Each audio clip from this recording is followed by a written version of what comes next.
ചക്രക്കസേരയിൽ തിരിഞ്ഞ ജീവിതത്തെ ആത്മവിശ്വാസത്തോടെ നേരിട്ട അക്ഷയുടെ ജീവിതം ഡോക്യുമെന്ററിയായി. നിറങ്ങൾ ചാലിച്ച മയിൽപീലി ഡോക്യുമെന്ററി ജില്ലാ കളക്ടർ വി.ആർ. വിനോദ് പ്രകാശനം ചെയ്തു.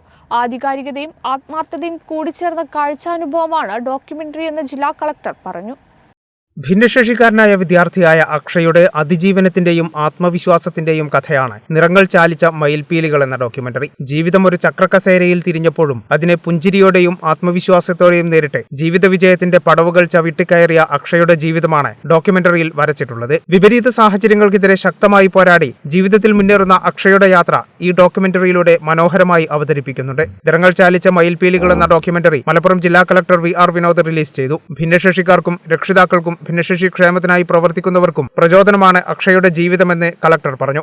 തിരൂരങ്ങാടി PSMO കോളേജിലെ ഹിസ്റ്ററി PG വിദ്യാർത്ഥിയായ അക്ഷയന്റെ ജീവിതം ആധാരമാക്കി നിറങ്ങൾ ചാലിച്ച മയിൽപീലികൾ എന്ന പേരിലുള്ള ഡോക്യുമെന്ററി ശ്രീ മുനീർ തയ്യാറാക്കിയിട്ടുണ്ട്.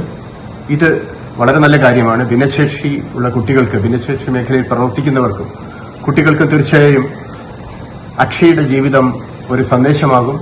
ഇത്തരത്തിലുള്ളവരുടെ ഉന്നമനത്തിന് സഹായകരമായ രീതിയിലാണ് ഈ വീഡിയോ. ഇത് പരമാവധി പേരിലേക്ക് എത്തിക്കുന്നതിന് വേണ്ടി നടപടികൾ സ്വീകരിക്കണമെന്ന് അഭ്യർത്ഥിക്കുന്നു. സംവിധായകൻ മുനീർ ബുഖാരി, ഹ്രസ്വചിത്ര സംവിധായകൻ ഹാരിഷ് റഹ്മാൻ, തിരൂരങ്ങാടി മുനിസിപ്പൽ കൌൺസിലർ സുജിനി, പൊതുപ്രവർത്തകരായ അഷറഫ് കളത്തിങ്ങൽപ്പാറ, അസൈനാർ മാസ്റ്റർ, പ്രദീപ് അരയങ്കര, സൈദലവി ഹാജി തുടങ്ങിയവർ പങ്കെടുത്തു. കേരള വിഷൻ, മലപ്പുറം.